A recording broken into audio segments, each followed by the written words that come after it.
welcome back to the Premier League preview. We are back once again to talk more football. Game week 2. It's only just getting started, guys. We're going to be live every single Friday at 3 o'clock in the UK, so make sure you set your weekly reminders to get onto this YouTube channel so we can all talk about football together. We can talk fantasy football. We can talk all of that good stuff. Welcome everyone to the chat today. Mahad's in here, Ali's in here, Mark's in here. Played out as well. We're going to be talking a lot of things today. Football. We're going to be discussing, of course, Jamie Carragher's panic buy quotes today as well at the start of the show, before diving into a little bit of Newcastle United versus Man City, Manchester United's game away at Spurs, and of course rounding things off with Crystal Palace versus Arsenal. Of course, all your questions do get into the chat. Welcome to Anthony as well. MLK is knocking around. I tell you what, I look quite good in this camera today. We've changed the settings on the camera. Looking quite fresh, but also looking a little bit of kind of washed myself out while wearing a white t-shirt. So that is life. That is life. Of course, the Premier League review on Monday was an absolute popper. We spoke about Manchester United and how their lack of build-up and midfielders dropping into that defensive line caused them humongous problems against Wolverhampton Wanderers. And I do think that there's got to be a bit of a change. Of course, this weekend there will be no Højlund, through the middle from the start. Probably either see Marcus Rashford in that position, or hopefully we'll see Jadon Sancho operating as a false 9 and Marcus Rashford through the middle. Why, you ask? We will discuss that on today's show.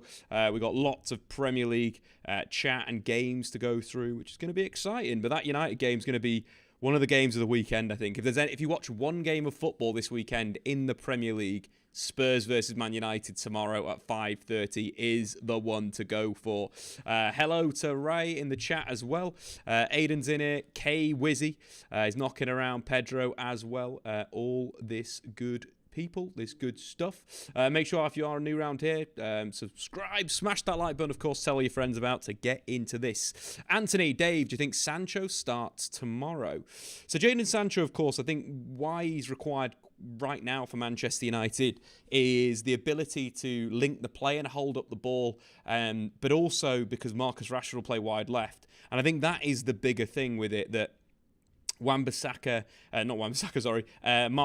in that position is so dominant and so scary, especially how Spurs will play. But tactically, we will take a look at that through the show today, just in a case of kind of how it will all work out, how will it come together, how Manchester United can utilise and get behind Spurs. The system was good, Spurs, but there is some weaknesses there. Of course, let's kick off today's show talking about one man, and that is Casemiro. So Manchester United, of course, signed Casemiro for around £60 million.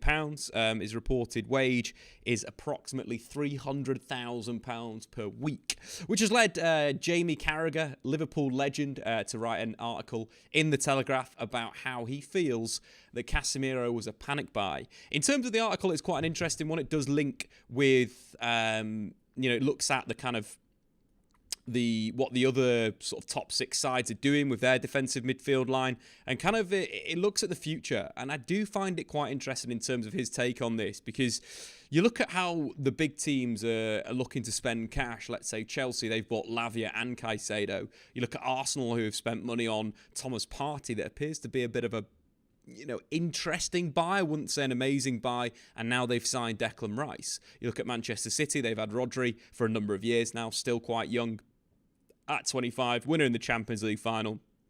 That defensive midfield position is a really important one. And Carragher, talking in his column, said Caicedo and Rice are examples of thinking ahead, going big now to save cash for the next 6 or 7 years, in which they'll assume their role. I'd never believed that Casemiro would be value for money. And that's kind of the big point in terms of Carragher's, discussion, is that could Manchester United have bought someone of quality that could have, built themselves in?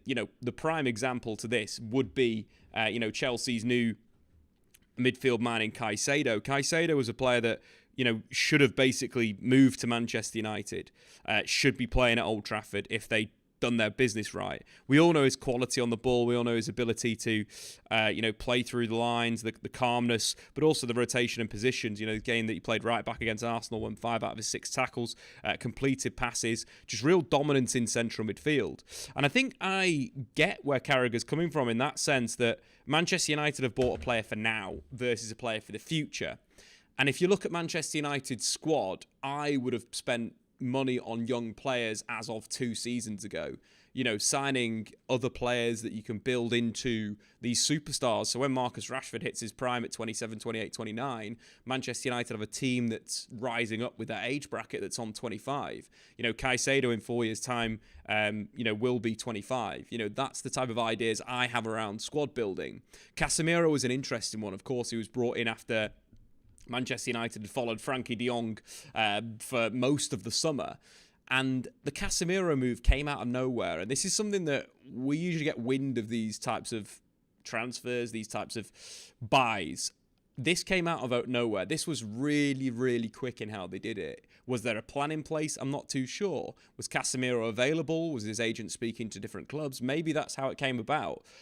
But I think the big problem here is that Casemiro is 31 years old, a fantastic footballer. But I think even now, you're talking 30, maybe 35 games a season where he can play at his top level. We saw last season he got a little bit tired, but that's only natural. This player's been playing at the top level of European football since, 2013? At an incredibly high level. So it does build an interesting point, and I think it looks at Manchester United's recruitment in a slightly interesting way. United need to have a succession plan for Casemiro. I think that's the biggest, most important bit here. Who's going to come in and replace him? Is it someone like Kobbie Mainoo, who we saw absolutely excelled in pre-season, that's massively come on as a footballer? And if that's the case, then we're in a decent position. But I think Manchester United thinking about this transfer in a way of kind of looking at it in a sense of like, what's next? Who's the next player that's going to come in? Who's the guy that's going to come and replace Casemiro? Because at times it feels like Manchester United don't do that. They don't have the plan of the next player. Brighton are a great example of a team with a plan. You lose McAllister, Caicedo this summer, they're probably not bothered. You lose Cucurella, you bring in Statman, a better player. That's the type of, how you run your club at the moment to a really good effect. And if Kobbie Mainoo wasn't injured, Manchester United's squad would look a lot better. He absolutely starred in pre-season against Arsenal, grabbed himself an assist, played the ball over the top for the second goal as well. Unfortunately, that's not gone down as an assist for whatever reason. Completed 96% of his passes, 100% of his tackles, one interception. It was absolutely superb. And as well, he was at the base of midfield. He was operating in that, that area to kind of get on the ball, utilise it in certain spots. You can see he is number 37 on the average positions, dropping, the deepest of the midfield three of Mason Mount and Bruno Fernandes. He has the capabilities to play this role, Kobbie Mainoo. I do believe that. It's just whether they have a similar thought process there when signing Casemiro. Hopefully they do, but maybe they don't. I think in terms of other players, obviously, that could come in and replace Casemiro in the medium to long term, if Amrabat does join from Fiorentina, which Manchester United really need to get sorted because Liverpool are sniffing around right now. You've got a player that can play defensive midfield by himself, and he's done it for Fiorentina. I would prefer him with a Casemiro, especially in the Premier League, just because of the counter-attacking threat that we have in the competition. But he can do a job by himself and distribute the ball. I think he distributes the ball better than Casemiro, and that has always been Man United's concern, and that was one of the issues in the opening weekend of the season, that Casemiro pretty much was left by himself in midfield to get on the ball and progress. And he did it at a decent level. I think there was some really good passes at times that he played through to Mason Mount and Bruno Fernandes. I thought he switched the play reasonably well. But at the same time, it's the consistency that you'd get with maybe someone like an Amrabat in that position that would allow United to fully dominate games. And the other thing there is having both of Amrabat and Casemiro isn't a bad thing at all. That's something where you've got two players that can both play defensive midfield, that give different qualities there, playing together in certain matches. That's the side of Manchester United that we need to kind of get to, is having, a plethora of talents in different areas, including young players in that and so forth. But having two defensive midfielders, I think, is really interesting. If Casemiro is the only guy Man United are going to buy for the next 2 seasons, they're going to struggle. They really, really need a backup. Amrabat could be an option. We spoke about Kobe Mainoo coming in and having a role within the midfield. Max Cuqueta from Lyon is another player that is starting to really pop off in terms of numbers in European football. When we look at kind of midfielders that have been around for a while, he's someone that's been on my radar for a while, but now at 23 years old, we're starting to see this kind of more complete player that not only is winning the ball back through tackles and interceptions, like that was kind of one of his standard things that we've seen previously to this season. Last season in Liga, 1.1 interceptions, 2.4 tackles per game, but it's more the creativity that's come out of his game recently. 1.7 key passes per game for a central midfielder is good, 7 goals and 4 assists. At times he's played in attacking midfield, which is quite interesting. But this game against Monaco, very much in central midfield, scored, created 3 chances, won 2 of his 4 tackles, 4 interceptions. But you can see him bossing the show in both areas of the pitch. And that's a player that I'd look for, a player that's on the way up, that, likened to Bruno Guimaraes when he played for Lyon, which is a great combination. And you look at his statistics from a percentile perspective, his assists is in the top 4% of midfielders, goal-creating actions in the top 4% of midfielders, expected assists in the top 6%, key passes in the top 8%. But then you also throw into that the ability to tackle the ball and win it back in the top 10%. You've got a player there that looks to be hitting his peak or on his way to his peak. Could be a good acquisition. He's been linked with a move to the Premier League for not that much cash as well. So that's someone to look at. Or alternatively, Manchester United go with a slightly different approach. And I was thinking about this approach today. Obviously, with Erik ten Hag, he's had a number of different midfield combinations. You're talking, the likes of Lasse Schöne and Frankie de Jong. You sort of playing those 2 ball players at the base. But I think the other option would be getting someone like an Edison Alvarez type player, a centre-back that can play in midfield. And there is literally one in European football that has that ball-playing skills, and that's Scalvini from Atalanta. And I wouldn't mind an acquisition like that. 19 years old, massive amounts of potential. And you're looking at his statistics. The passing statistics are absolutely sensational for the player that he is. Carrying the ball as well. He ranks in the top 2% of centre-backs in European football for progressive passes. The top 1% for carries into the penalty area. Top 3% for passes into the penalty area. This is a guy that can play.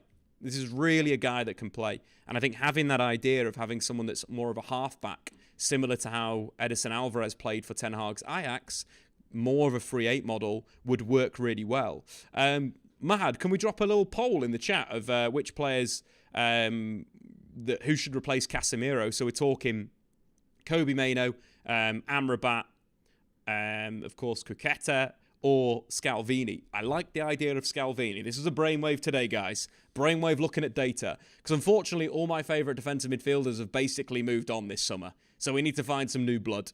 And one of the players that kind of we looked at back in the day to come into Manchester United as Erik ten Hag took charge as manager was a player that now operates in the Premier League for Crystal Palace. And the interesting side is, we make these videos of players that I like. It's a combination of players I like, players that have been linked in the media. But, we go back to last summer. One of the players that I was absolutely on. This is obviously a younger Dave, a younger version without the mullet. You can see the mullet is absolutely flying right these days. But Cheikh Doucouré at Lyon was brilliant. Was absolutely brilliant. And you look at what United could have done at certain points. You also look at someone like, we've got Milinkovic-Savic in this video. Jurrien Timber, that's obviously playing for Arsenal now. There is some real good players in European football that Man United have kind of ignored. This was a player that was a very heavy data player. Then when you watched Lyon, he came across as a brilliant footballer. And now Liverpool want him. And these are the types of acquisitions United need to start making. And I wouldn't class Casemiro as a panic buy because he brings the leadership, the control in certain games and the ability to really step on the pedal. We're talking some of his best performances have come in the big matches. A la Newcastle in the League Cup final, which, again, was Man United's biggest game of the season. And you'd probably say it was Casemiro's, one of Casemiro's best performances in central midfield. Scored the first goal, but won 5 out of his 7 tackles, a block, 2 clearances, a chance created, which was absolutely superb that day. So there isn't like I don't think there's a problem with signing Casemiro in terms of what it is, but there's a problem of what's next. I think that is where I'm coming from. It's kind of like Casemiro right now is fine, but who's the backup this season? Who's the backup next season? Who takes over his spot in 3 years' time? If Man United haven't done that, haven't already thought about this plan, then yes, it was a panic buy. If United have a plan in place, then it's okay. But it's a lot of money to spend on a 31-year-old, 300 grand a week and £60 million. And that's where I would look at someone like Chet Decore that you could buy at a fraction of the price that could be Man United's midfield for, a long time. And this is kind of where we should be going in, as a football team versus where we have been going for the last, X amount of time. And Chet Decore in Ligue 1 was just absolutely superb. A superb footballer. 4 assists that season, 92% pass accuracy in his own half, 4.2 tackles plus interceptions in the game in terms of his duels, 50% of his duels won, something that could be improved. But the statistics have kind of translated to the league. And I think the best thing with Chet Decore when watching him was his football. Was his passing, was his ability to break lines, ride tackles and so forth. You can see there the statistics translates in the Premier League with 3.9 tackles plus interceptions. Similar high pass accuracy in his own half. He's a top player. He really is. Real top player. Edan in the chat. Dave, would you put a video out with the number of players that Man United to acquire and other Premier League teams will come in and take them away? Only people who don't watch Dave's videos are United people. It is funny. You know what I mean? That's life. There's loads of players that United could have bought over the years, honestly.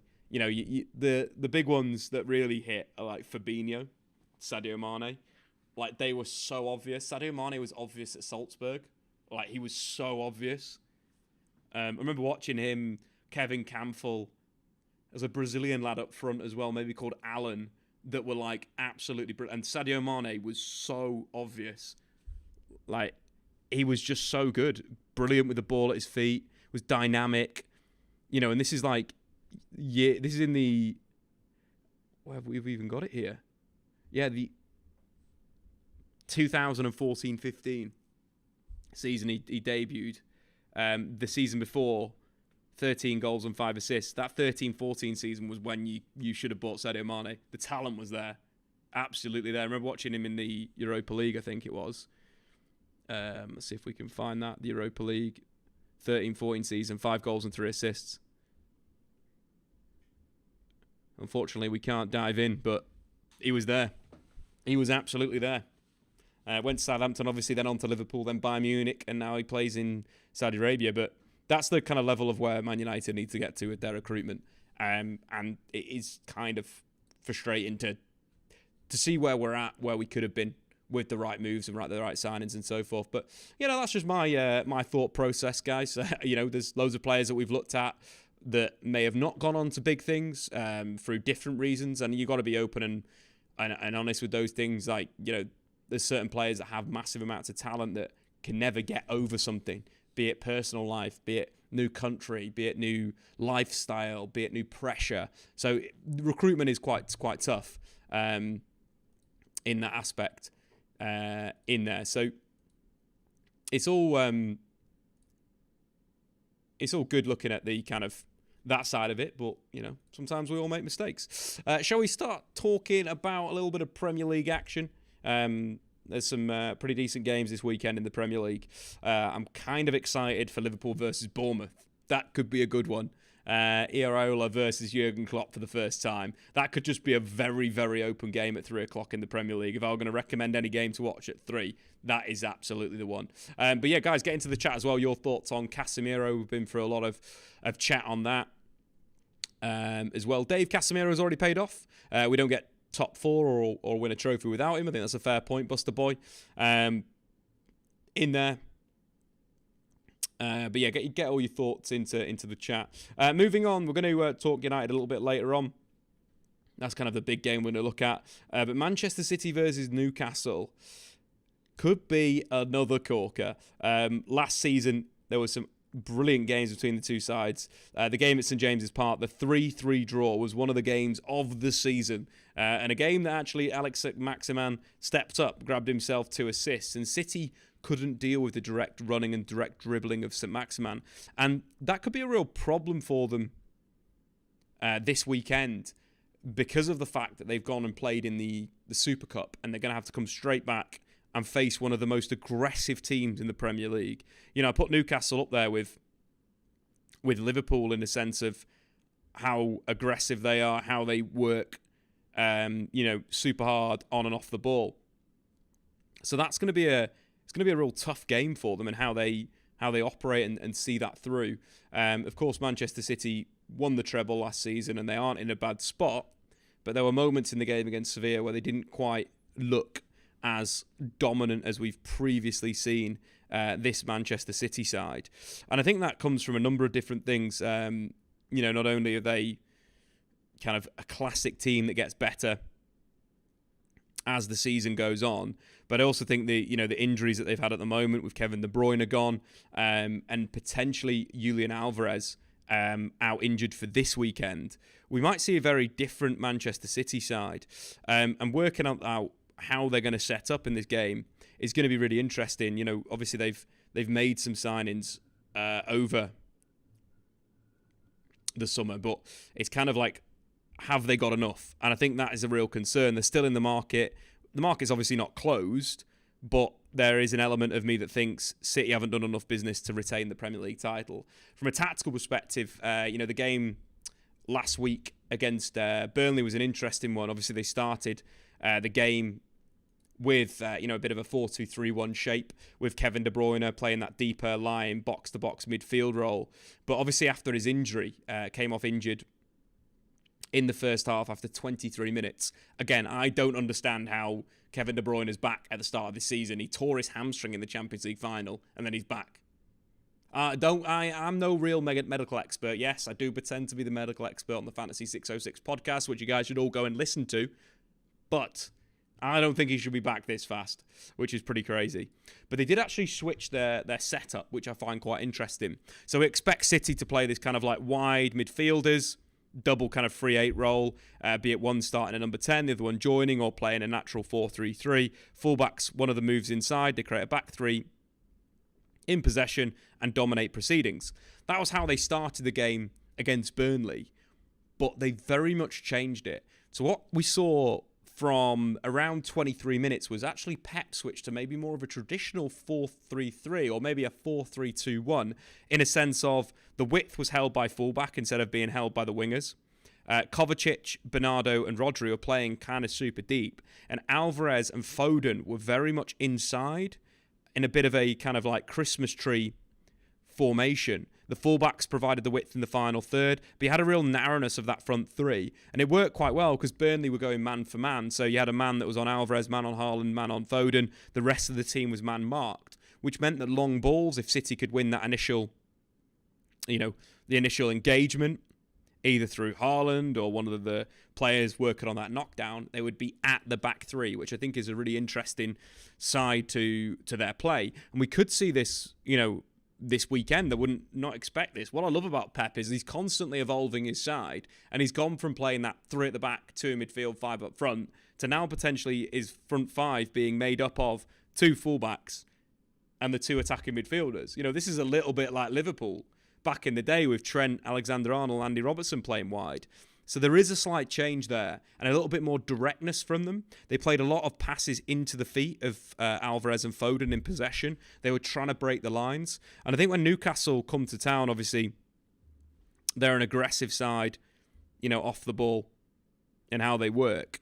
But it will be really interesting to see how they deal with this threat, with this build-up shape. And I expect Newcastle to kind of give it a really good run. Or give it a really good go. Could see Harvey Barnes start. I kind of expect us to see Tonelli as well. But Newcastle, as much as we talk about Man City, I thought they were brilliant in their first game against Aston Villa. I've favoured Aston Villa quite a lot, but they absolutely exploited them. They really did. A little hydration, get the whistle wet. So in terms of Newcastle, Tonelli has obviously joined from AI. The build-up will be with the two fullbacks, but we could very much see, if the pressure's there, that there's a bit of an overload on Bruno Guimaraes at defensive midfield.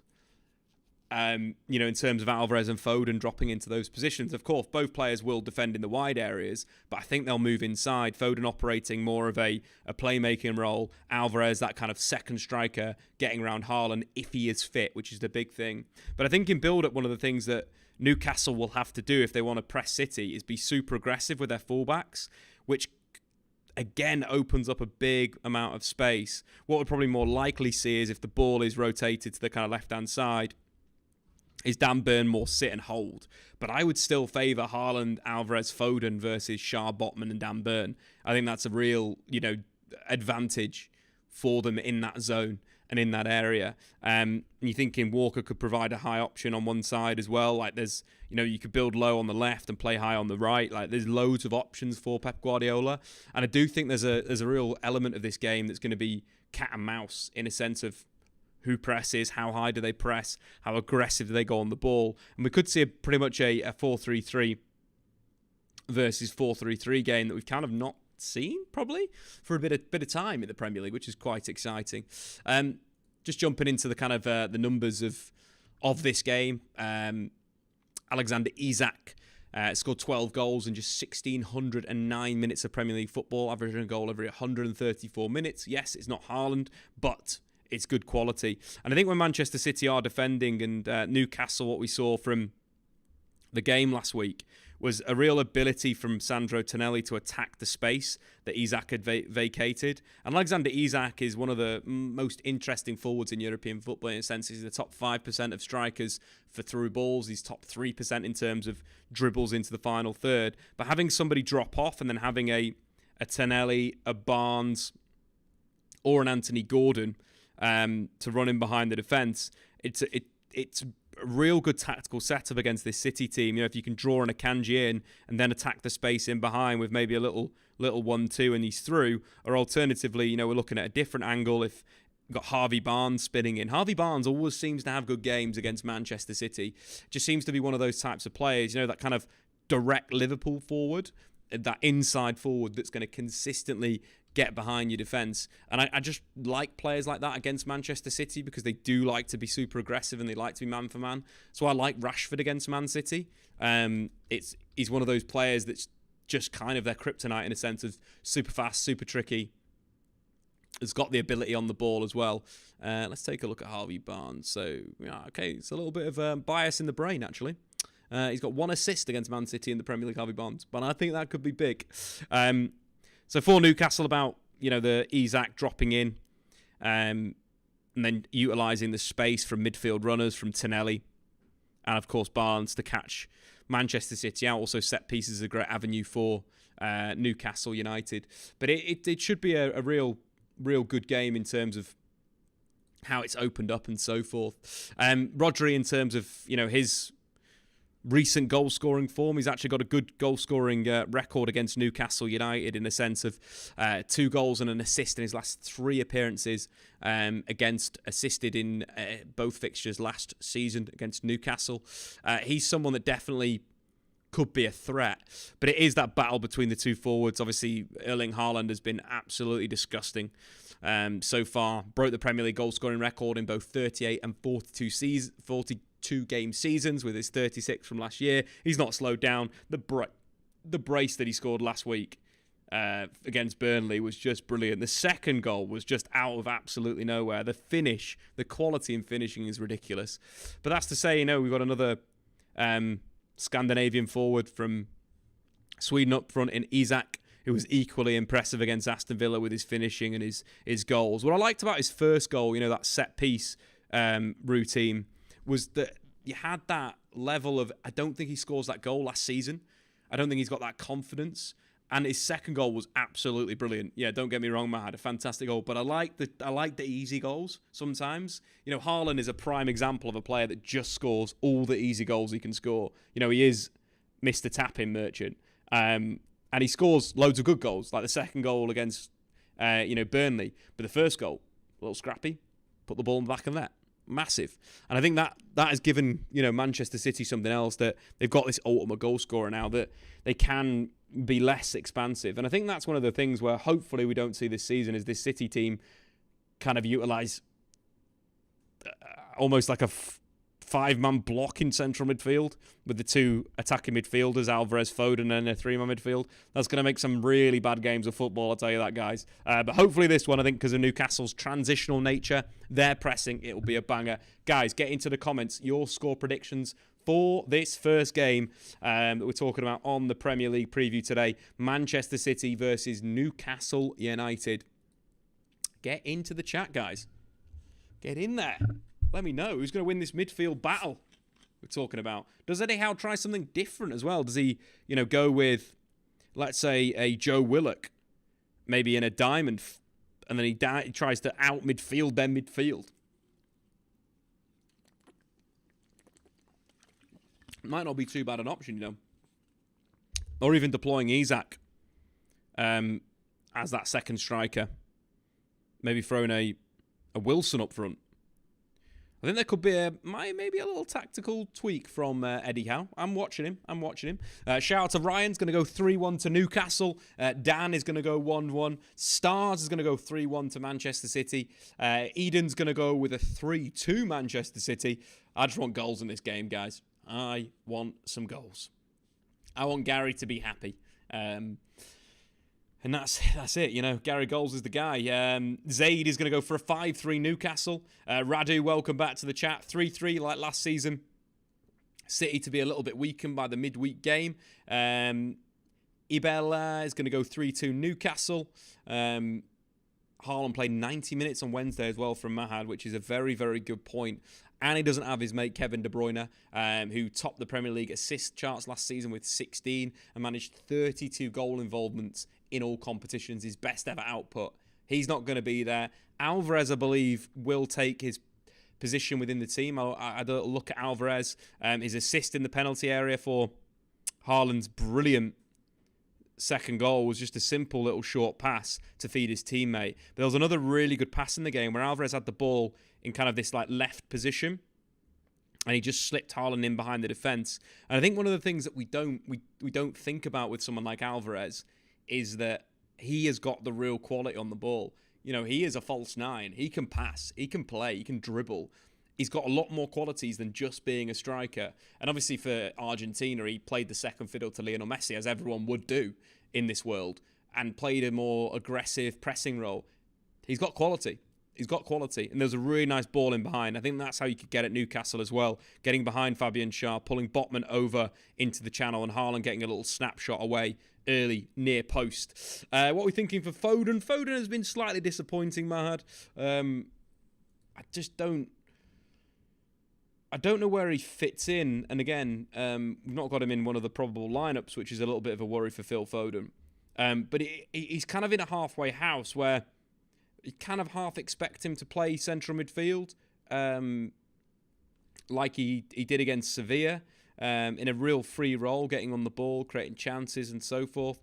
But at the same time, there were moments against Burnley that I could understand why Pep would be frustrated when he was in that kind of more attacking midfield position, and he picked up the ball deep, dribbled, lost the ball, fast transition for Burnley. So I kind of understand what's going down there. Anthony would love to know Carragher's view on Liverpool's 30-year-old to be their engine in their new look midfield. Yeah, it's an interesting sign in that. I say interesting because usually when Liverpool buy players, or have done in the past under Ward or Edwards, I usually go, yes, that makes loads of sense. Statistically, that makes loads of sense. Endo doesn't really make sense. And I don't know why they've bought someone like that. Maybe it's a stopgap. Maybe it's someone to, be there. But the issue I've got with him is he's not over the top in terms of his defensive numbers. We're looking at Chet Decore before that was 4.2 tackles plus interceptions in Liga. This is 2.9 tackles plus interceptions in the Bundesliga. So the numbers will drop. You look at that pass accuracy, worse than Chet Decore's in the Premier League at 88% versus 85% for Endo. 80% of his passes in his own half, 4 assists, 5 goals. I just don't massively know why Liverpool have bought him. It doesn't stand out like a Tchouaméni, doesn't stand out like a Chet Decore, doesn't stand out like many midfield, like Fabinho when he was at Monaco. And that's the issue. And I'll give the guy the benefit of the doubt. Maybe he's just a vibes player. But I don't know. I just think it's a bit of an odd one. Like, I'd rather have Manu Kone playing in the single pivot and then build him up in that position. Or buy another 8 and put McAllister in that position and teach him how to not be run off. But yeah, Klopp must be fuming from Ryan. I think that there. Ben, Foden needs to specialise in one position. I kind of think that, but I also think he's so versatile, it's not a bad thing.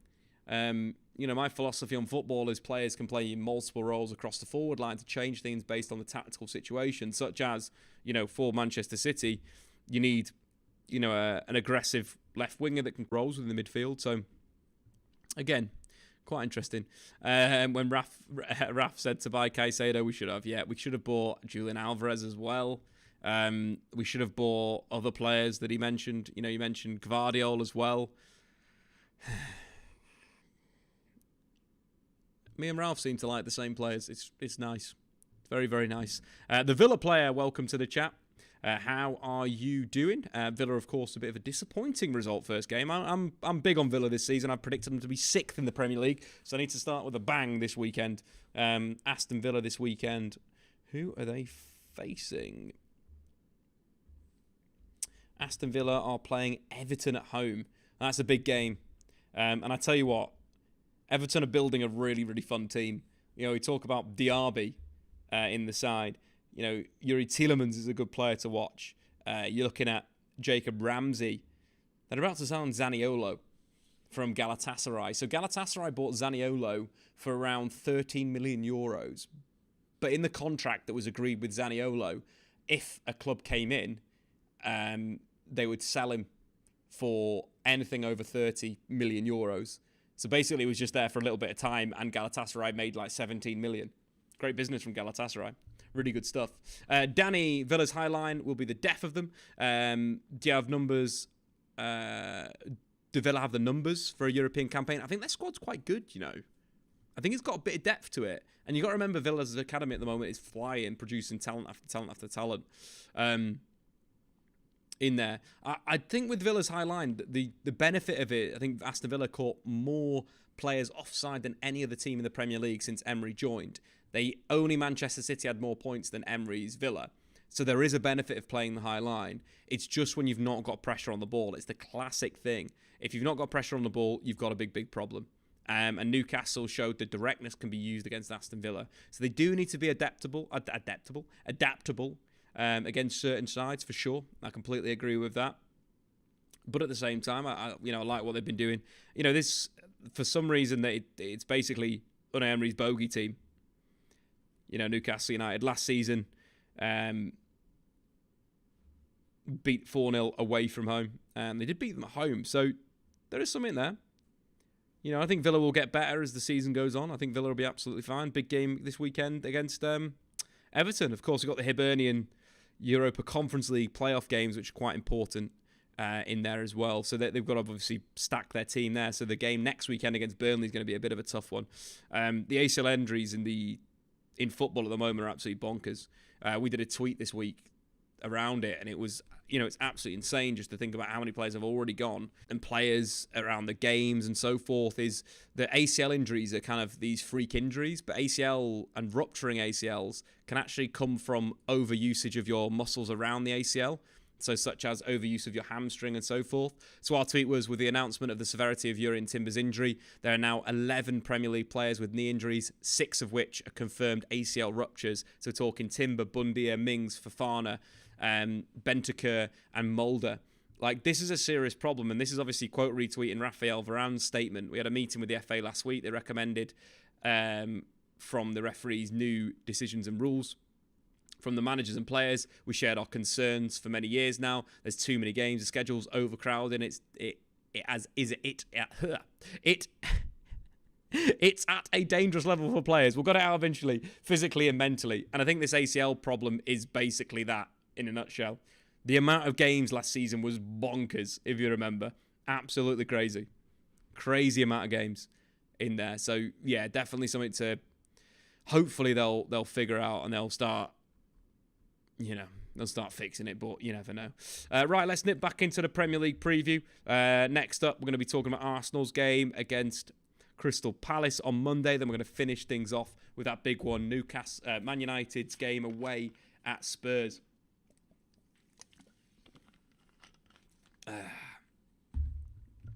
How about Caicedo from Ecuador last year? So many people so frustrated. Yeah, Ryan, that's a very, very, very good point. That is probably the one, in a sense.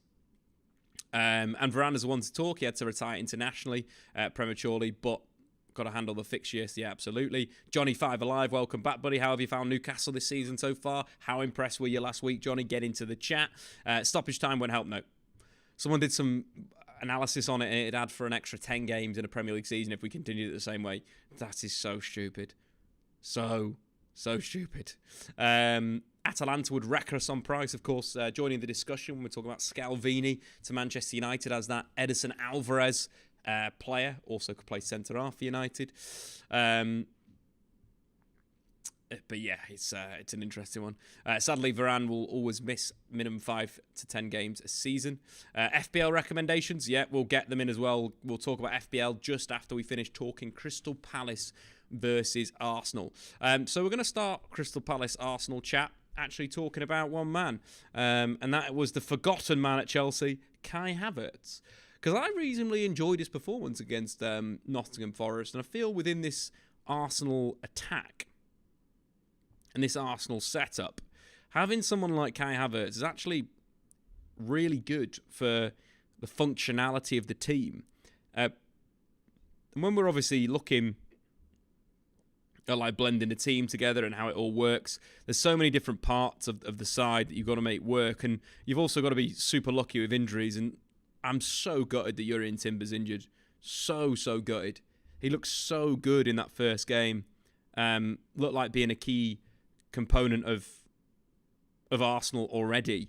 And it is really frustrating, that knee injury, which we just spoke about then. It's just annoying.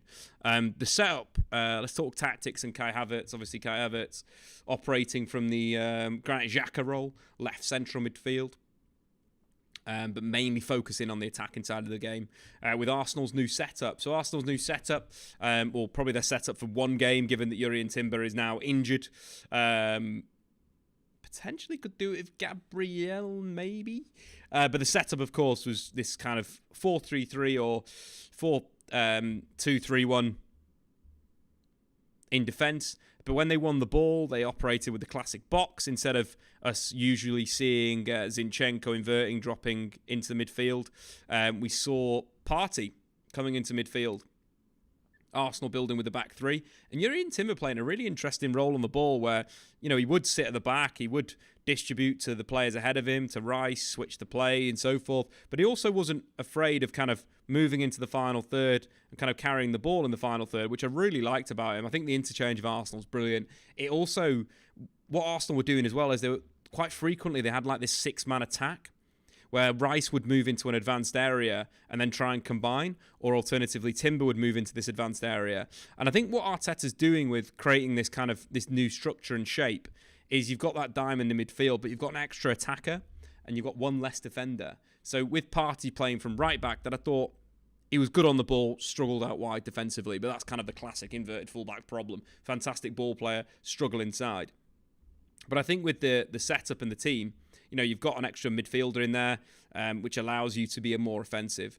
And Kai Havertz's role in this inside channel was very much a role where he's dropping to pick up the ball in certain areas, where he's picking it up in the middle, where he's basically keeping the ball moving on and then using his movement off the ball to get into these advanced areas. And I liked how simple that he was playing it. He's got a good first touch. He's got ability. So let's let's just jump into one of my favourite bits of the game from Kai Havertz's perspective, which was, a combination play between Timber, Martinelli, and Havertz with a movement off the ball. Really, really good football. So let's have a quick look at this as an action. So Arsenal, as we mentioned, building with this kind of 3-2 structure. Slightly different with the right back moving inside. Ben White operating as a kind of right-sided centre-back out of shot. William Saliba on the ball at the moment. Kai Havertz just north of shot.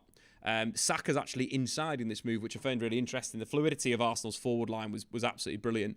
But just watching Kai Havertz's movement, I really like how he moves off the ball. He's a fantastic player. You can already see that he's causing problems. Got this central midfielder orchestrating to his teammate that Havertz is on his blind side. He's already basically in space. He is a Raumdeuter. He's a space invader. That's how you describe this, Kai Havertz as a footballer. Doesn't necessarily make things happen on the ball, won't run at you, won't destroy you 1v1, but moving and getting into goal-scoring positions is best traits. So let's just take a look, or to create on that last line. So just dropping off the line, little bit of movement to open himself off. What we mentioned before, that kind of back three, 2 defensive midfielders, and then this kind of box in midfield. Trendy at the moment. Saka, Havertz, and then Partey and Rice at the bottom of the box. Simple receiving the ball. What I like about Havertz is his first touch is technically very, very, very good. And he slows things down, he moves it on. Slows it down, moves it on. He's not necessarily going to play a Kevin De Bruyne pass, but he's going to keep the tempo moving. Jurrien Timber stepping up into midfield.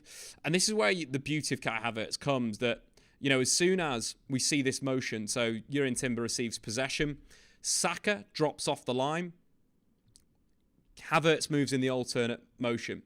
And that's a key thing with some of these possession models. One comes to the ball, the other one will spin in behind. It is this constant rotation, which Manchester United really need to start thinking about. The movement is very, very good with Arsenal. So that's kind of the idea. Saka's going to drop off. Havertz is going to attack the space. Saka's going to take the attention of Willy Bolly. Space is going to be in behind. But the passing and the movement and the third man run is absolutely fantastic. Timber fires it into Martinelli. You can already see Havertz is on the move, going to spin in behind the defence and play a low cross across the box, which Eddie Nketiah should be scoring. But that's, all comes from just a real simple bit of play, drifting into space, laying it off to Timber, then getting on his bike, third man run, over the top, low cross. This is what I like about Kai Havertz. I really do. And I think it's why he's going to be a good signing for Arsenal. We'll take a bit of time, don't get me wrong. But that ability to, find that little area of space, dropping off in that situation, of course, in the move, Saka was inside, Odegaard was probably wide. It's that ability to just pull off the line, receive a ball into feet, allow one of the defenders to come, rotate possession through Martinelli, then the movement off the ball from that wide area from Havertz. It's really good play off the ball. And I think that's where, we've got a player of good quality, good characteristics, as Arteta likes to say, that I think will come good at Arsenal. I really do. And I hope he does, because players like Kai Havertz have been ruining the reputation of the Bundesliga. The great Bundesliga. Moussa Diaby's the first guy that's going to get this agenda flipped. Then Jadon Sancho will return, hopefully. I saw a tweet that we did, maybe 2020, of Jadon Sancho's goals and assists per 90. It was the best in Europe at 1.3. 1.3 goals and assists per 90. It was better than Messi. It was better than Haaland.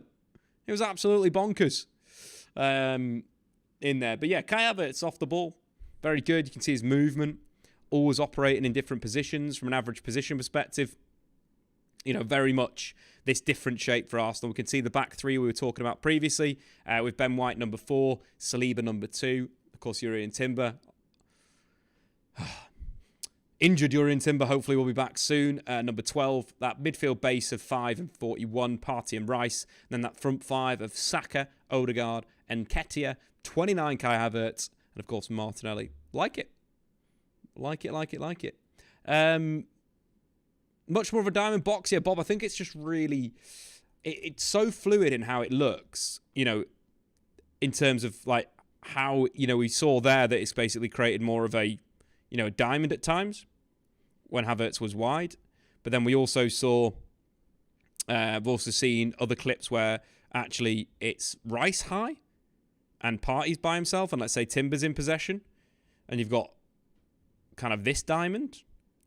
I just think it's super fluid. The possession model is great. It's very, very good. Sancho redemption arc incoming. He just needs a chance. Alternative at false 9 to Højlund. I hope so. I really hope so. Guys, if you are new around here, make sure you smash that subscribe button. We're live every Friday at 3 o'clock during the Premier League season to preview all the games like we're doing today. But yeah, let's my thoughts on Arsenal. I did enjoy how they played. The one thing, though, they did really lose control in that game against Forest.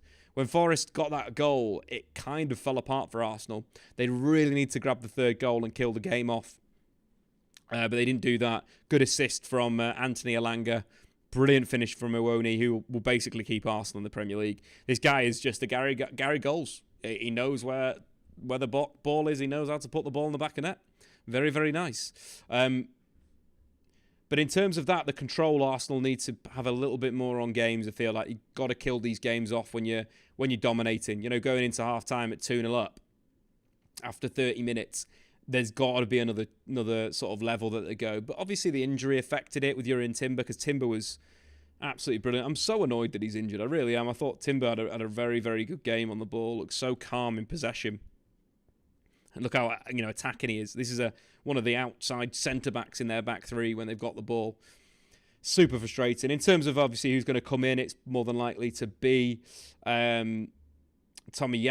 The quality is a bit of a big drop-off in my opinion. Tomiyasu's nowhere near the quality of Timber in possession. Arsenal really need Zinchenko back. He's reportedly back in end of August, start of September. So I think that's a big one that they need to, get sorted as soon as they can, because his impact on the ball is going to be big, and Arsenal's kind of shape will probably change back to maybe what it was last season.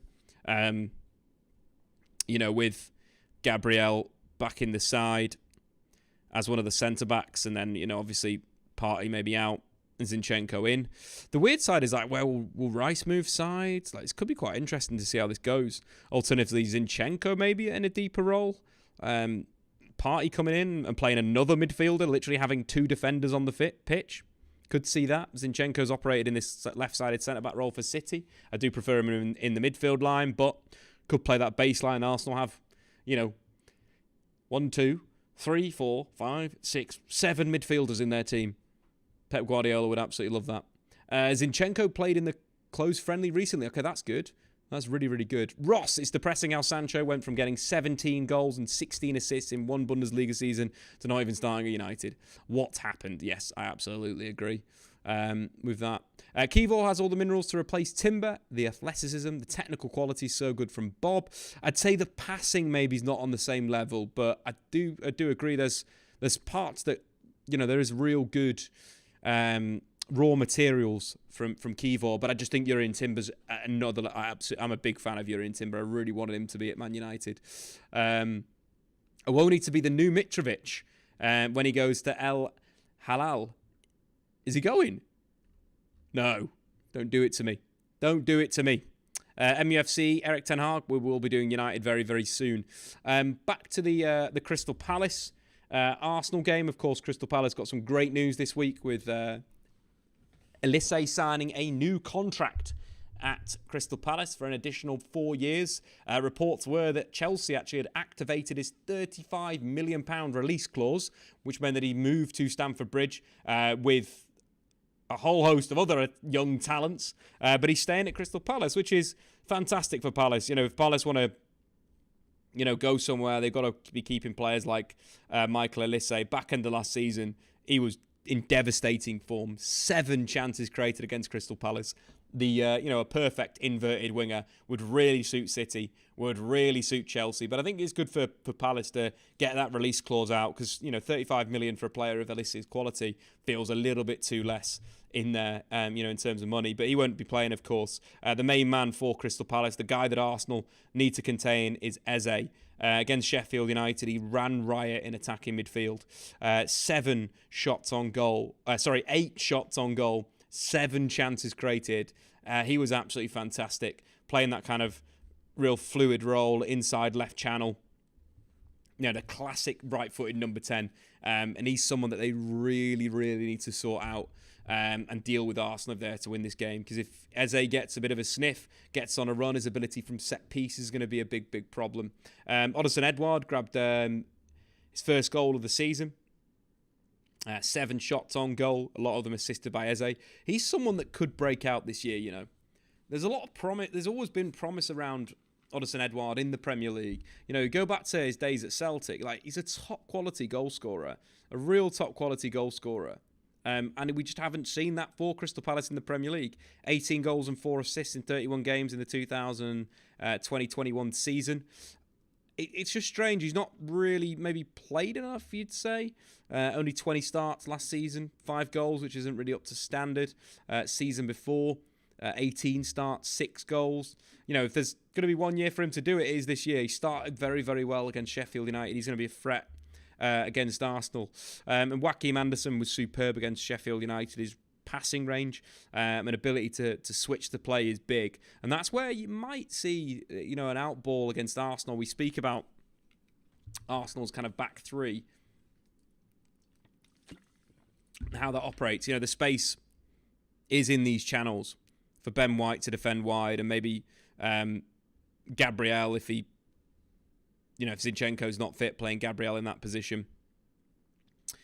That could be an issue for them. Alternatively, you could rock Saliba over, play Ben White as an inverted fullback. That could work as well. But these channels is where you get at. And Joachim Andersen's long switching is big. Completed 10 of his 12 long passes against Sheffield United. If they can get him on the ball in the right area, it's going to work. Josh, the young farmer. All right, Dave, remember me. How's it going? Hopefully see you and Chris Stark at the big sesh again soon. Keep up the same work. Big shout out to Josh, the young farmer. Great guy. Had a few pints with him in Blackpool at the Farmers AGM. What an evening. What a night. Josh, great to see you in the chat, my friend. But yeah, in terms of this game, Arsenal, Crystal Palace, I think it will come down to Arsenal's control of the game. Are they going to play maybe the traditional three-man midfield? Is Declan Rice going to be utilised as maybe more of a box-to-box midfielder? Because that's probably the natural solution to keep things a little bit more safe, is having Havertz maybe on the bench, or alternatively have Havertz as a false nine. As much as I don't want to say that, I'd rather see maybe Trossard in that position if they're going to utilise a false nine. But having Declan Rice playing in a bit of a high position, you've still got the defensive solidity when Arsenal drop back to their kind of 4-4-1-1 shape off the ball, or 4-4-2 shape. I think that could work quite well. I think Trossard through the middle, Rice in midfield playing next to Odegaard in possession, Partey DM with Zinchenko. That's how you overload Crystal Palace. Guys, get your score predictions in for this game. Arsenal's away trip to South London against Crystal Palace is a big one for Arsenal's title challenge. These are games that they need to win. Last season, between the two, Arsenal won 2-0. That was right at the start. That was the first game of the season, wasn't it? Martinelli and a Martin Guehi own goal. Martinelli fantasy football vibes, eh? You'll love to see it. But I do think someone like Kai Havertz will have a good impact at Arsenal this season, just to top that one off. Might not be the game for him this one, but I don't think you need to force Kai Havertz into every team. I think it's when Arsenal are super dominant. Ed in the chat, do you think Newcastle are title contenders? I think we will know the answer to that question after this weekend. I really do. I think that's somewhere where, they've got to go to City and get a point. Or they've got to put in a performance in there, a statement. To beat City, you can't lose to them, basically. That's what Arsenal didn't do last season. That was literally the league title. That's a classic, Jose Mourinho vibe. You've got to beat your rivals. If you beat your rivals, or you draw with your rivals away from home, you'll win the league. And that's something that Newcastle need to do. So, Ed, if Newcastle can pick up a point this weekend, they are in the title race. Mahad in the chat is going to go 1-0 to Arsenal. MUFC Eric Ten Hag's going to go 1-1. Messiah's going to go 1-1. Sink's going to go 1-1. And Eden's going to go 2-1 to Arsenal. Guys, it's Premier League fantasy football time. This is my team for this weekend. We're going to go Flecken in goal. Chilwell, Estepinian, Gabriel, Martinelli, Fernandes, Saka, Rashford, and Burmo. Haaland captain, and Ollie Watkins up front. Nathan Ake is sitting on the bench. Him and Cameron Archer at the moment, with Turner on the bench as well. I've seen a lot of people play Turner this weekend. I just don't like Forest's defence, and I don't massively like Turner's goalkeeping. So I'm going to go Flecken, I think, this weekend as my differential. Bob's going to go 3-0 to Arsenal. Fair play. Yeah, it could be a beating in there. But yeah, guys, any fantasy questions, do get them into the chat right now. We can have a quick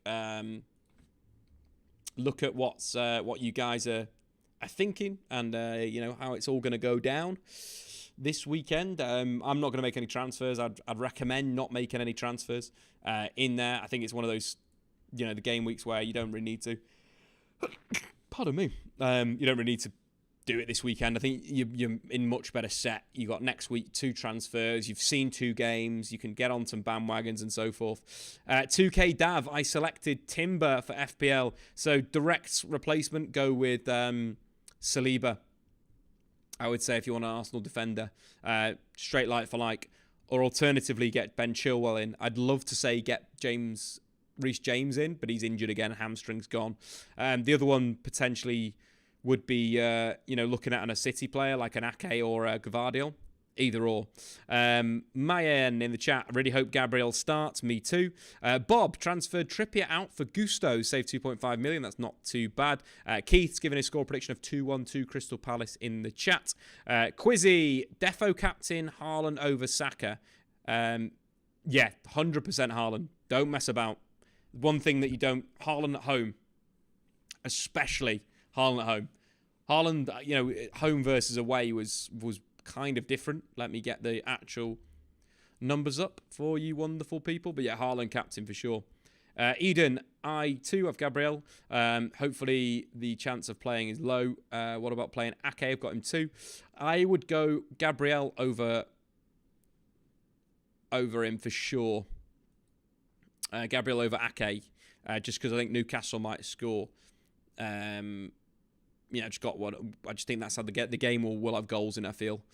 So in terms of Haaland, last season in the Premier League, he scored 22 goals in 18 games at home. 22 in 18. Versus away from home, he scored 14 goals in 17. So if you want to gamble with Haaland, captain choice, do it when he plays away. I just wouldn't do it full stop, I don't think. I think there might be times where if he's getting rotated on the bench, then, definitely there. But I'd just do Haaland every week for the moment. It is the play. I think you're going against too much of a hit. That's the problem. Haaland really should be about 17 million on fantasy football because his ownership is so high. His ownership is just absolutely ridiculous. 90.8%. They priced him wrong, in my opinion. He should have been like 17. He should have been a ridiculous price for what his output is. I'm sick of Haaland stinking up the gaff in finals and big games. I've seen him locked up by too many elite centre-backs from Bob. Stones and Diaz are out this weekend. For anyone in the chat, thanks for that info, Bob. So yeah, someone like Ake and Ake could be a good shout, but again, I don't massively like the fixture at home. Saying that, did they nil them? I think they did nil them. In the reverse fixture, didn't they? The fixture at Man City last weekend, I think they did beat them to 0. It could be an option. The only thing I'd say, though, is the kind of, obviously, City played midweek, didn't they? Yeah, they beat them 2-0 at home with goals from Phil Foden and Bernardo Silva. So only a single assist from Erling Haaland. Did Nathan Ake start that game? Yes, he did, and he got a 7.1. 6 clearances, 89% pass accuracy. So could be a good option. I might consider that, Might think about it. Have a little think about whether that's the right choice. Because it's one of those things where it's tough. It's really tough to pick it from this perspective, in terms of players like that, a Gabriel that might not start versus Ake that will start but might not get the clean sheet. It's kind of tough. It is real tough. Right, let's move on to the big one. It is now time to talk about the huge game in the Premier League. I think this is game of the weekend. Manchester United's game away at Spurs. Tottenham Hotspur versus Manchester United is going to be the game of the weekend, I think. The way that Spurs played last weekend was just so refreshing. Was really, really refreshing in terms of how they utilised the ball, how they had rotations in midfield. It was absolutely awesome. Like, it was a lot of fun. It really was. And Spurs are very much a changed side with how they're setting up. James Maddison's obviously come in from Leicester City, grabbed himself the number 10 shirt, and of course assists galore as well. 2 assists in the opening game. One of them a proper assist. The second one not so proper assist. But he was big in central midfield. The way that he was kind of the only one that was making things happen. I do like Oliver Skipp. I think his movement is good. I think he provides a good passing option. But I don't know whether the quality's there for him to be a free 8. That would be my concern. Bissouma's obviously a player that had a good spell at Brighton, struggled under Antonio Conte, looked good last week. The only thing I'd say with him as well is, sometimes there was passes that were really, really wayward and poor on the ball. But in terms of the overall shape for Tottenham and how they played against Brentford, they very much used the Ange Postecoglou inverted fullbacks. In terms of what we're talking about there, if you look at number 12, is Emerson Royale. So Emerson Royale is moving from wing back inside. He's operating from the classic inverted fullback role. And that's kind of like where we will see him against Manchester United. And I feel like that is the first tactical point that we've got to look at, is how Man United kind of exploit that situation. The other side, obviously, with Udogie, he's slightly inverted, so he plays like kind of the more inside channel, but he's more attacking than Emerson Royale. Emerson Royale's more like an inverted fullback on support, whereas Udogie's very much kind of maybe more of an attacking inverted fullback. But it should bring for a really, really good game of football. The one thing you'd say with Spurs, they can be pressed. Vicario made some good saves, but he did look a little dodgy on the ball, which begs to, you got to beg the question, like, they've basically bought a brand new keeper that might not be suited for Postecoglou's style of football. Completed 63% of his passes, 3 out of his 12 long balls as well. Made 4 saves, I mentioned there, but there's a situation. So from a tactical sense, how will Spurs set up against Manchester United? We had a look then at the average positions. But in terms of what happened last week, is we saw Emerson Royale joining Bissouma in central midfield. We saw Skipp and Maddison moving into the advanced areas. We saw Udogie operating kind of inside in a really aggressive manner. The wingers, super wide, in Kulusevski and Son. Richarlison high. And Romero and Sanchez, or it wasn't Sanchez and Romero, was it? It was Ricky van der Ven, who we need to bang into the team, was playing as a centre-back. I thought was good. He's a player that is very, very, very quick. Left-footed centre-back, which is obviously a rarity in the modern game. It's just one of those things where there's a lot less, just because naturally there's less left-footed people on this planet than right-footed players, because that's kind of a coaching thing from the base. But in terms of their kind of setup, I expect Romero to be out injured for this game. He took a pretty bad knock to the head, and then he scored. James Maddison whipped cross, that basically bounced off his forehead and went in. Great header. But there's that means that there's definite space to attack. So the one area where Manchester United need to utilise the speed and the pace of Marcus Rashford is this left channel. The big thing with this left channel in transition, because Emerson Royale has shifted from that wide area inside, Marcus Rashford could have a 1v1 with Davinson Sanchez. And that sounds like a lot of fun. And that's why Rashford has got to play in that area. Even if it was Romero, so let's say Romero's fit, Ange Postecoglou said that in a press conference that he's fit, according to the chat. There's still a battle that I would like Rashford to have. I think with Christian Romero, he's got He's got great quality in his aggression on the ball. He's a good defender, but he's always got that ability to, make a rash challenge, a mistime a tackle, get booked early doors. That's something that I think United need to utilise. Be it Sanchez or Romero moving out. If United can get Rashford isolated 1v1, or even get them isolated 1v1 with Royale when the transition comes and he moves back into that position, I'd favour Rashford every single day of the week from that left-hand side to beat him on the outside, come on the back on the inside, get shots away, or alternatively, look for the 1-2 with Sancho and get himself in behind the defence. I really, really think Rashford needs to play in this left side position, versus playing as that central number 9, just because of how the shape works, because Romero is going to be inside in a central midfield area, getting on the ball, utilising possession. But also, I think Rashford's going to be free. And also Anthony. Udogie showed a really good ability to defend against Brentford. There was quite a lot of times that Mbeumo would be, in behind Udogie, and Udogie would get back, get into the duel. He's very, very quick, very strong, good in the challenge, aggressive in the challenge, fantastic ball player as well. Someone that I really like. I think he's a really good signing for Spurs. I think he could be the perfect Postecoglou player. But I think that 1v1 duel, Anthony needs to kind of stay away from getting into the duel. Utilise the underlaps, utilise the movement off the ball from Sancho, from Mason Mount.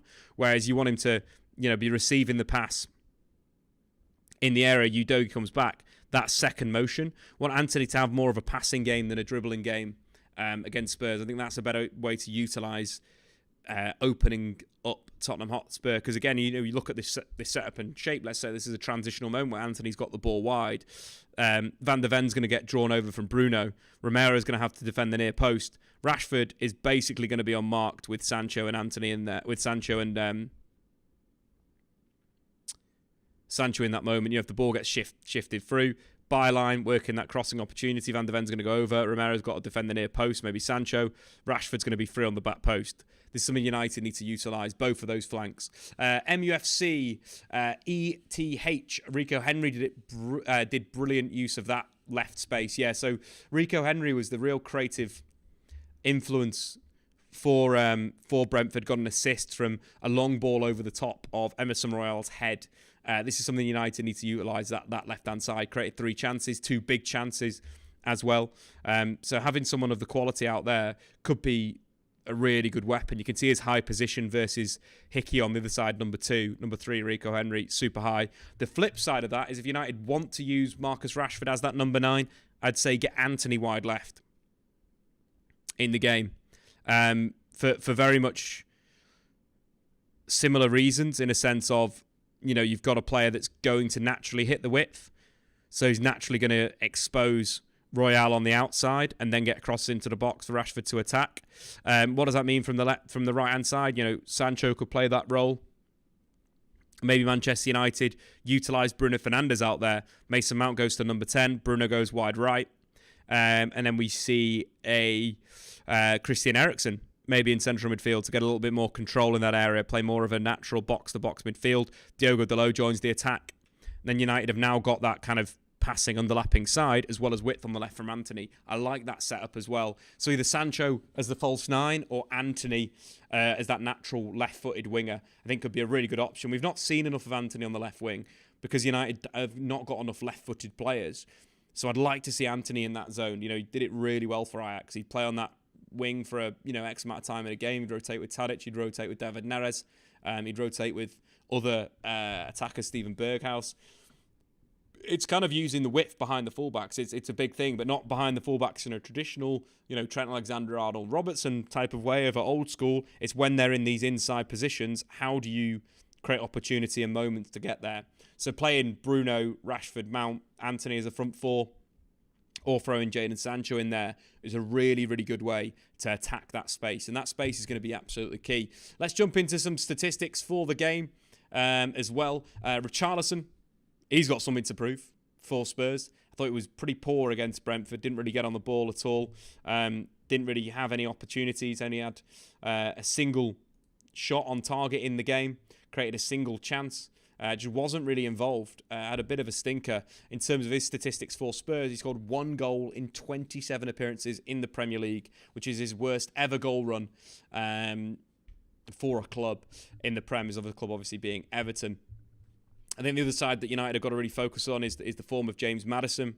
As he mentioned, the 2 assists last week. He will be involved in the final third. So maybe having a more defensively minded midfielder in there could be important. This is just a game where you should be playing Amrabat. Like, this is the frustration of United's business in the summer. Like, this game, you play Amrabat and Casemiro as 2 defensive midfielders, and then you utilise their ball-playing and counter-attacking ability to deal with Spurs. And that is kind of like where United have failed this summer, the lack of signings. Similar to Newcastle. Newcastle have not done enough business. Man United have not done enough business to challenge for the Premier League title. Amrabat is needed for this game. It would be such an easier game to control James Maddison with Amrabat in there.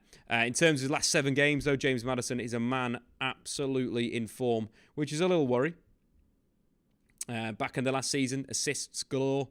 He's got 6 goals plus assists in his last 7 games in the Premier League, and I think that's definitely a threat for Manchester United. I think the other thing for Spurs is the utilisation of Son out wide.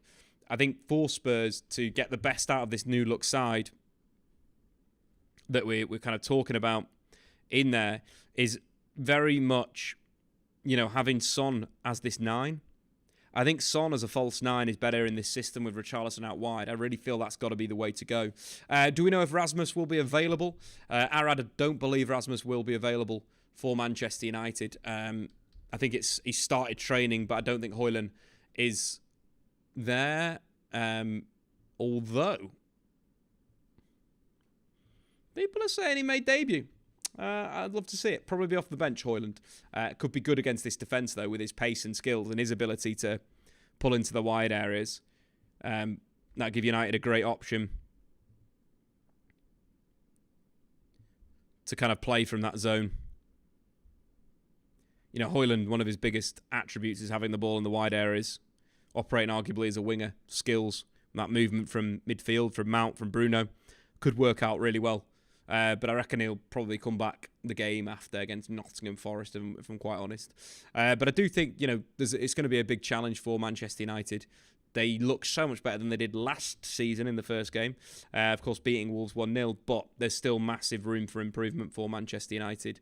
And some better performances all round. You look at the United team, has a lot of players that didn't play well at all, that are better players. Garnacho came up against his kryptonite, as we spoke about on Monday, versus Nelson Semedo. Just seems to be able to have a bit of a beating of him in there. Anthony, I thought, played well. If I'm going to be honest, there's a few moments in there where Anthony really excelled for Manchester United. And it's a bit of a weird one in a sense of Anthony gets a bad rap at the moment. And I think one of the things, just as a whole collective point, like, us Manchester United fans need to be more positive with our attackers. It always feels like the negativity surrounds them, where Anthony will try something in the final third and it might not work. And that's absolutely fine. If United retain possession and can go again and again and again against the opponents, it's fine to try things. But those moans happen when Rashford's on the ball, when Anthony's on the ball, when Bruno's on the ball, when Garnacho's on the ball at times. And it's almost like flip it. We need to flip it as fans and be more positive when these players are on the ball and be excited about it. Because players like Anthony, I thought he played really well. I thought defensively was absolutely outstanding in terms of his work rate back. And his pressing was superb. United are a worse team without him there. But also he had some really good moments. That ball through to Marcus Rashford into the channel was superb.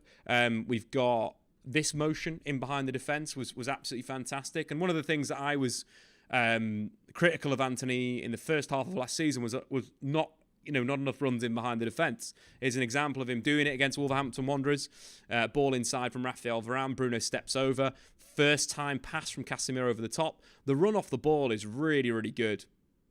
Really good curvature, spinning into the penalty area, and really unfortunate not to beat the goalkeeper. He's absolutely done Aït-Nouri with the speed, dinks the keeper, and it just gets cleared off the line. I thought it was a really, really good ability. So I'm Kang in the chat. Anthony doesn't use his right foot. He started against Wolves and beat his man more often. I'm Kang. I could get you examples of Anthony using his right foot. One of the reasons why Anthony uses his left foot so much is because it is such a weapon. He is a left-footed attacker. This agenda of us being like, oh, you know, he's got to use his right foot. He's got to use his right foot. Arguably, he's got to just use his left foot. He can still beat people on the outside, predominantly using his left foot. And Kang, I agree, he beat Ait-Nouri twice on the outside. One time he was brought down for a foul. Another time his right-footed cross in the box was defended at the near post. I find it perplexing. And like, be nicer to Anthony, everybody. Another moment in the game. This time this was a transitional moment. And again, I think makes a great decision. Receives the ball, good first touch. Slips Rashford through. Rashford beats Kilman with a lovely little bit of skill, but slightly overruns it and slips as he's striking the ball. So those two moments, so that would be a goal. That would be a goal if it wasn't cleared off the line. That would be an assist if Rashford was, 2-3 games into the season. And that's two moments where he's won the game for United. And it's close. It's coming, it's getting there. It really is. And I think that's something that needs to be seen is that relatively new to the Premier League. He's been here for 12 months. How long did it take Grealish to get kicking at City? 18 months. So, give Anthony the time. He's got the quality. These types of, quick thinking the through ball against Lyon. There's enough there that I like about what Anthony's been doing recently. In there. And I do think it's kind of one of these situations where he's an attacker that gets the ball a lot, that his decision-making will get better. But he's showing enough signs for me to be a real top footballer. So I'm fine. 3 chances created in the game, 3 shots, 1 big chance missed, which he needs to sort out. Completed 2 of his 2 dribbles. Do you think Anthony is improved in terms of his output if Højlund comes in as a target man? Absolutely. There were clips in the game that when I was looking at this where you'd have Anthony in like a wide area and there was just nobody in the box, or Anthony was in the wide area, let's say crossing from like a inverted position, and you had Rashford off the line and you had Mason Mount running to the back post and Bruno Fernandes running to the near post. Mason Mount and Bruno Fernandes are great technicians, great finishers, great players. But what they're not is targets in the penalty area when you're whipping the ball like a cross like that. So, massively, Shane. Having a target of Højlund in the penalty area will massively improve United. But it will also consequently mean Marcus Rashford will be in the penalty area from the left-hand side. So it goes from Anthony targeting Mason Mount or Bruno Fernandes in the penalty area, which has to be absolutely perfect. You go from that to having Højlund and Marcus Rashford in the penalty area. A very, very tall striker, is good with his head, and Marcus Rashford, who's absolutely outstanding or has improved to a really good level with his head. That changes things. That's more assists, that's more goals. That's the target. That changes Anthony's play. And I think he's been good. I really do. I've got faith in him as well. Ebel, I really do. Guys, get your score predictions in for this game. It's going to round off the statistical chat. I think we've gone through all the stats that we had prepared. Marcus Rashford was really, really key in the last game between United and Spurs at Tottenham. The 2-2 draw that United completely threw away. The momentum massively swung. But in the first half, Rashford was flying. Assisted the first goal with some really good play and scored the second, being assisted by Bruno Fernandes. He's the man to really drive United forward. And I think it's got to be from that left-hand side. I really do. In the game, 5 shots, goal and assist, we mentioned, 1 chance created. Just a really good play all round. Aiden, Dave, if United could get one more signing, who would it be to have a good window? Amrabat would be for me. I think United lack bodies in that central midfield area, and it is probably the most important area in world football. I think it changes the build-up as we looked in on Monday. If you've not checked out that video on Monday, it's the big problem with Man United's 4-3-3s on this channel, so make sure you go and check that out because it's an absolute corker. Mr. Young is going to go for 2-2. Victor's going to go 3-1. Messiah's going to go 2-1 United. Arad's going to go 2-1 United. Edan is going to go 1-1. Mr. Kang is going to go 3-2 or 3-1 to United. Mayank is going to go 2-2. Mahad with a 2-1 Man United win. And Prod with a 1-0 Man United win. I think this is going to be a good game of football. I think this could be I think there's going to be at least 4 goals in the game. So either 3-1 Man United or I'm going to go with 4-2 Man United. I think United win by 2 goals. 2 clear goals. And I also think that there's Marcus Rashford goals in there as well. Maybe a cheeky Bruno one. Anthony's going to go 2-1 United. Kalish is going to go 2-0. Shane's going to go 3-1 if they play a high line. Yep, Shane, they're going to be playing that high line. The space in behind Emerson Royale is going to be huge. Khalid's going to go 4-0. Ebel's going to go 2-0 United. Real HD Gamers is going to go 3-0 United. Ed's going to go 1-1. Your soup is quite bright. Your setup is quite bright, I imagine. Yeah, I need to turn the brightness down. Very, very bright today, but the camera looks great. Mr. O'Brien, good to see you, sir. Has a similar name. I love your second name. 5-0 United. MUFC, Eric Ten Hag is going to go for 3-1. Get some sunglasses on. Aiden, I'll set them up, Dave. You smash them in. There you go. Nice video plug. Good stuff, Aiden. You absolute legend. Rashford can only make impact from the left. I think Rashford needs to start on the left-hand side. So just to wrap up my starting 11 versus Spurs, I'm going to be looking at that kind of that 4-3-3 shape, but with a bit more fluidity in there. I want to see Jadon Sancho through the middle as the main number 9. Mount, Bruno, central midfield. Anthony on the right wing. Rashford on the left. Back 4 of Shaw, Martinez, Varane, Diogo Dalot. Onana in goal. Casemiro at 6. What I want to see is Diogo Dalot or Wan-Bissaka, depending on which fullbacks played, being high. Bruno getting on the ball low. And United either building with the 3 and a 2, or United building with Bruno Fernandes plus Casemiro in a 3-2-5 structure with Luke Shaw inside. And there we go, guys. That is GG's. We have been streaming for about an hour and a half, but it's been great. It's been really good. Been enjoyable. We've had a good time. We've had a good chat. Make sure, of course, you've subscribed if you are new around here, because every Friday, 3 o'clock, Premier League preview through the season. Be here or have a rubbish time, I think I'd say. Smash that like button, guys. Share the video to all your pals who have missed it. Big GG's, Man United, either 3-1 or 4-2. Beating Spurs this weekend. So either dropping back Bruno or Mount or taking turns. Yeah, either. So either one of them becoming the playmaker, other one being high. But very much Wan-Bissaka or Diogo Dalot inside left channel.